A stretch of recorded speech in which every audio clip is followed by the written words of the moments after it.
Hey everyone, Mrs. Millay here to read another chapter of Restart by Gordon Korman. So, at the end of our last chapter, we found out that Chase and Shoshana have been thrown into a kind of uncomfortable situation where they are going to work together on the video contest and be interviewing Mr. Solway. So this chapter is told by Chase's point of view. My dad recently bought himself a souped up Mustang with 400 horsepower, huge tires, and just enough of a defect in the muffler that it roars like a bulldozer. That's what he drives when he isn't in the Ambrose electric truck. He won't be caught dead in Corinne's van, and he assures me when I'm 16, my first lesson will be behind the much loved wheel of the Stang.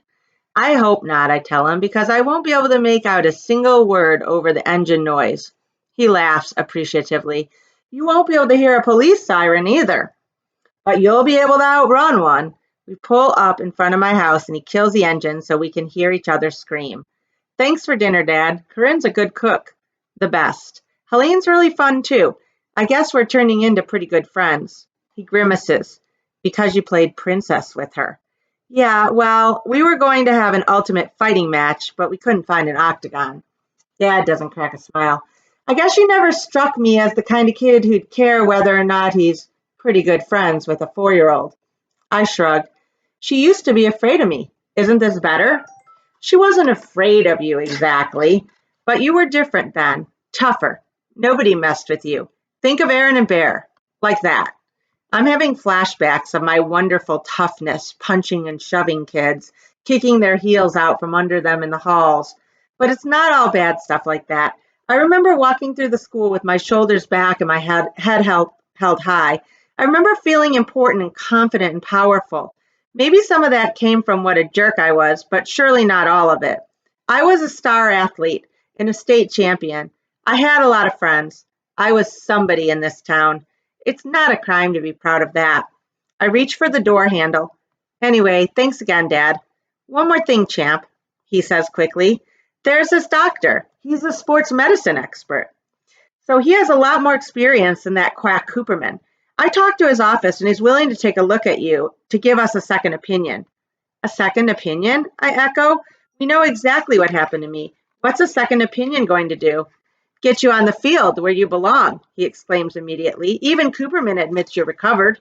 It shouldn't cost you a whole season. Dr. Cooperman explained all that, I remind him. You know, abundance of caution and blah, blah, blah. And if that's the right move, Dr. Wynne will tell you the same thing. But if it's not, you're throwing away your 8th grade year, maybe another state championship.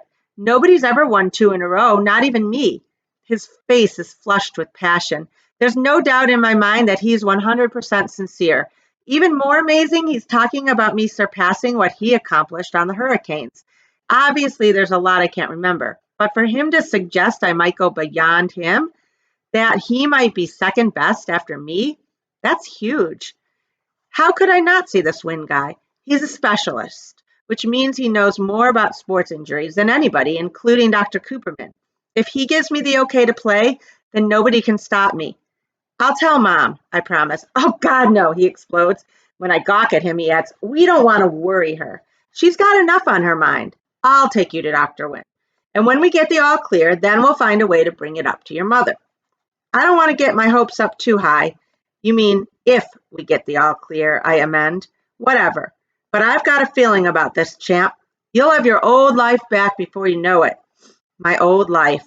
I allow my mind to sift through the idea. I'm excited to play football, but what I really crave, I gotta turn this phone off, guys. There we go. Let's see.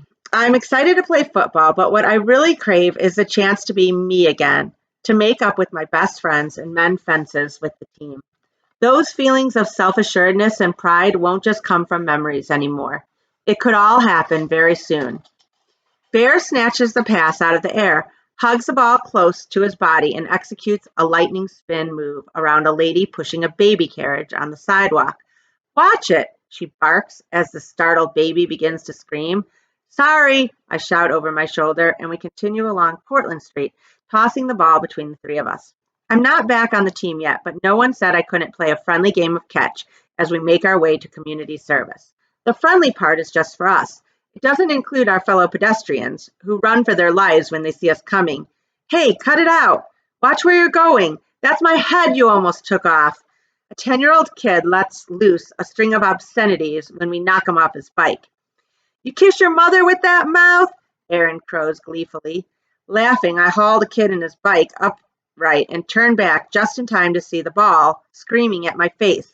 At the last second, I reach up and pick it out of the air. Not bad, I think to myself. Maybe I really am the star everyone says I used to be. Aaron and Bear are all power and no finesse. Aaron's even kind of a Butterfingers. He's constantly running into the road after the bouncing ball amid squealing brakes and honks of outrage. But I seem to have some real skills and what Dad would call good hands. Great catch, Ambrose, Aaron bellows.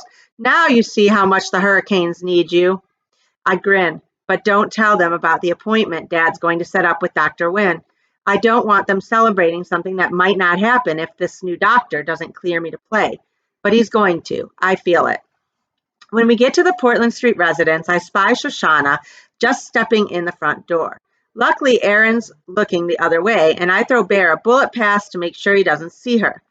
It wouldn't be easy to explain to those guys that she and I are working together. I don't have a timesheet to sign, so when they head to the office, I make a beeline for Mr. Solway's room. I'll have to catch up with them at some point, but the way they goof off and eat cookies, I've got plenty of time. I don't feel great about running around behind their backs, but it's easier this way. Why stir things up if I don't have to? So the Colonel is lecturing us on conserving resources, and right behind him, on the landing strip, the PFCs are unloading the 6 coolers of pastrami sandwiches we had flown in from San Francisco, and we're praying he doesn't turn around because we sent 2 pilots over 12,000 miles, including a stop at the Midway Islands to get us lunch. We're breaking our arms, patting ourselves on the back, that we got away with it, when the Colonel sniffs the air and says, "Call me crazy, but I could swear I smell pastrami." I cling harder to the flip cam so my laughter won't make the picture jump. I can see that Shoshana, the interviewer, is actually biting the side of her mouth to keep from cracking up. You don't want to do anything to interrupt Mr. Solway once he gets started. The stories tumble out, one after another. It's our 3rd day at Portland Street, working with the old soldier, and our best yet. Shoshana never planned on spending more than a couple of hours there, but neither of us counted on Mr. Solway having so much to say. Most of the time, he's all sarcasm, so it's hard to have normal conversations with him. The big difference is Shoshana, who's a natural interviewer. She's so genuinely interested that she brings out the best in Mr. Solway. Some of the stories are sad, like losing friends in battle or having to rescue children orphaned by war. Some are uplifting, the work of medics and nurses, and the incredible heroism of ordinary soldiers. But amazingly, in the middle of all that suffering and violence, a lot of funny stuff happened too, like the pastrami incident, or the time General MacArthur's laundry was sent to their post by mistake and they used his silk boxer shorts as party hats on New Year's Eve. I get the impression that Mr. Solway was the Army's version of a class clown, which doesn't really match the cranky old geezer he is now. Or maybe it does. I think of his mistrust of authority figures, like doctors and administrators. He saw almost as many of those during the war as he does today in assisted living. After he took out that tank, he spent 5 weeks in the hospital. He was nearly court-martialed for running an illegal gambling operation. He filled empty IV bags with helium and took bets on balloon races. While he's telling it to Shoshana, he's roaring with laughter. His face is pink from the joy of the memory. I had $50 on the hot water bottle. That was a lot of money in those days. And this crazy Texan threw a hypodermic needle like a dart and brought me down 3 feet shy of the finish line. I've never been so mad at anybody in my life, but I paid up. At least I was going to until the MPs raided the game. Party poopers. Engrossed in the story, I nearly missed the twin gasps from the hall. I glance over my shoulder to spy Aaron and Bear standing in the doorway, staring in bewilderment. Busted. Let's take a break, okay? I set down the camera and joined them outside. What gives? Bear demands. First you come with us to community service when you don't even have to? That's bad enough. But now you're making a movie about the place? It's for video club. And with Shoshana Weber, Aaron cuts me off. Her stupid family got us sentenced to the Graybeard Motel. Maybe I'm trying to make things right with her. I defend myself. Maybe if I help her with her project, the family will be in a more forgiving mood. Yeah, that'll work. Aaron snorts. Listen, man, you might not remember how much the Webbers hate our guts, but I do. If it was up to them, we wouldn't be in community service. We'd be on death row. But hey, it's all good. If you want to spend your time with people who curse the day you were born instead of your true friends, it's not like we can stop you. I'm torn. On the one hand, I'm not doing anything wrong. Still, I've kind of brought this on myself by covering up the fact that I'm working with Shoshana. Aaron looks honestly hurt, like I'm stabbing him in the back. And let's face it, he might be kind of right. After all, I didn't have to be so secretive about my video project. Bear chimes in. And all of the Dumbledores in this place, why do you have to pal around with that one? If you're looking for relics, this place is like an all-you-can-eat buffet. Why him? We're interviewing him, I try to explain. He's the most interesting person here. He's a hero. They stare at me like I've got cabbage for a head through a long, weird silence. Finally, Aaron mumbles, yeah, you showed us the picture. The way you ignore all the residents here, I figured maybe you forgot. Yeah, well, we didn't, Bear snaps. We know all about Mr. Steinway. Solway, I correct.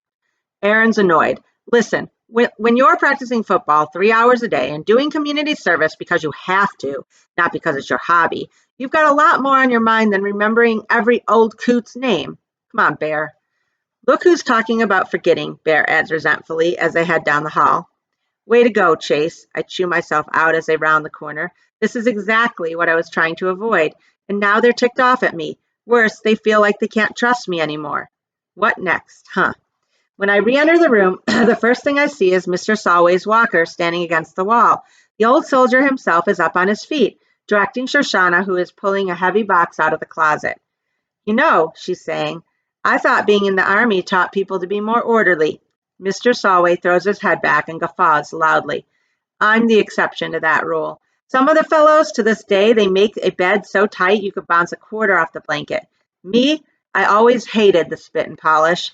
I promised myself that the minute there was no sergeant around to search for a speck of dust on my boots, I was going to be as messy as I wanted to be. Well, in that case, Shoshana informs him, this closet is your crowning glory. Instead of being insulted, the old soldier looks kind of pleased. I can see it from all the way across the room. There are a few shirts, pairs of pants, and one suit on hangers pushed over to one side. The rest of the space, 90% of it, is jam-packed with what can only be described as stuff. Picture the entire contents of a house crammed into a tiny 4x4 space. All the things that would end up in a basement, the garage, the attic, live in that closet. There are books, ping pong paddles, a broom, a couple of bowling trophies, hip waders and a fishing rod, framed pictures, a weed whacker, ice skates, a 3-foot-high oriental vase with a crack up the side, a golf umbrella, a garden gnome, luggage and cartons of various sizes. As I cross the room, I get a peek inside the box that Shoshana's dragged out. It contains 3 replacement furnace filters, jumper cables for a car, and a sterling silver nutcracker set. It looks like exactly what it is, the things a person collects over 86 years. And when that person moves to a place where all the storage space is one little closet, it gets pretty tight in there. We've got a lot of great footage of Mr. Solway talking, Shoshana explains to me from the depths of the collection. But what we need are some visuals to cut away to. Mementos, old photographs, that kind of thing. What do you think? When we're talking project business, she sometimes slips up and treats me like a fellow human. Good idea, I agree. Mr. Solway peers into another box. Son of a gun! I was wondering what I did with my 32-piece ratchet set. I look at him, standing up and walking on his own, even bending over to see inside the carton. It's hard to believe that this is the same Mr. Solway that I first met, struggling on a walker and never even bothering to open the blinds to let some light into his gloomy room. Maybe when his wife died and he moved into Portland Street, he lost focus because everything in his life used to revolve around her. But now that Shoshana and I are coming over to work on the video, he's totally different. He wants to present himself well on camera. So he shaves, dresses well, stands straighter, and walks better. According to the nurses, his appetite has improved at mealtimes. We dig around some more, moving stuff out of the closet and unpacking boxes until the floor is covered in knickknacks.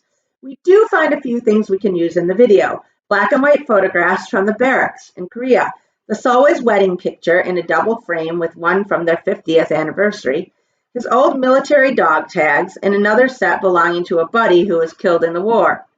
We've got enough, but Shoshana is like a bloodhound, on her hands and knees in the closet, running her hand along the baseboard. What are you doing back there? Mr. Solway asked. Drilling for oil? She reaches behind a golf bag and draws out a navy blue velvet jewelry box of an odd rectangular shape. Embossed in silver on the lid is the Great Seal of the United States.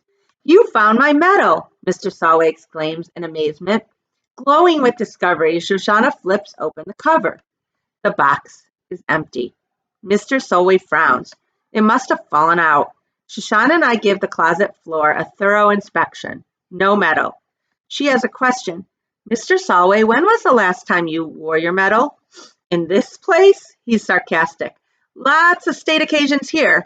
Wheelchair races, canasta games, colonoscopies. What about before that? Before you moved here? He casts her a wry grin. I get you. What if the crazy old cougar picked up the empty case for a medal he lost 20 years ago? No, don't apologize. It's a valid question. The answer is I never wore it. Not that I was ashamed of it, but it didn't feel right. Like I'd be saying, look how great I am. I've got a better medal than you. Any dimwit can win a Purple Heart. My wife used to take it out once a year on Veterans Day, and when I refused to wear it, she'd polish it up and put it away again. Maybe one time she misplaced it. She was confused toward the end. It's possible. He retreats to his easy chair and sits in silence. Talking about his wife always makes him sad. Shoshana says, as we cross the lobby heading for the exit, he won his country's highest honor and basically ignored it. People were different back then, I offer. You know, more modest.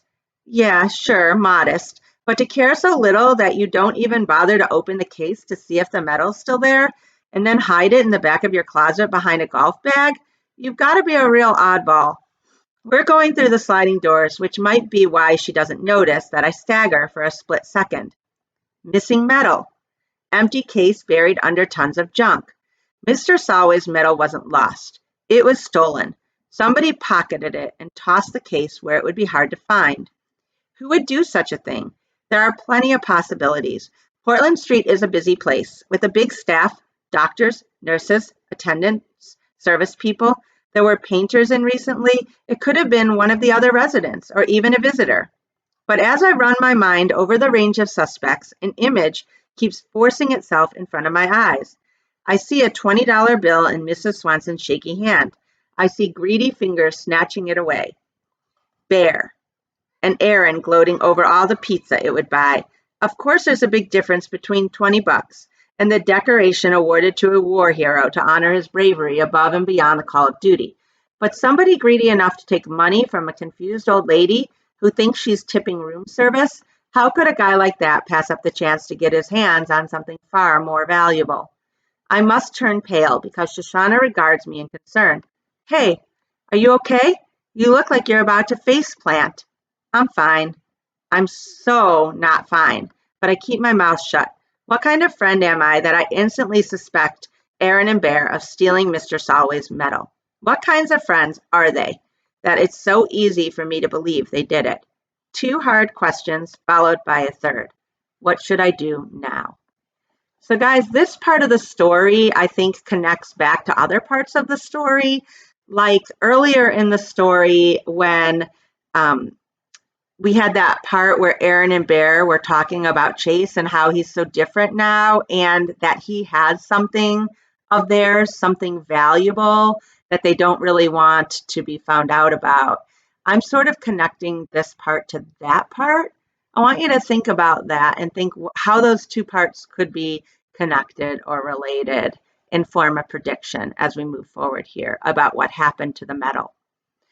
All right, till next time. See ya.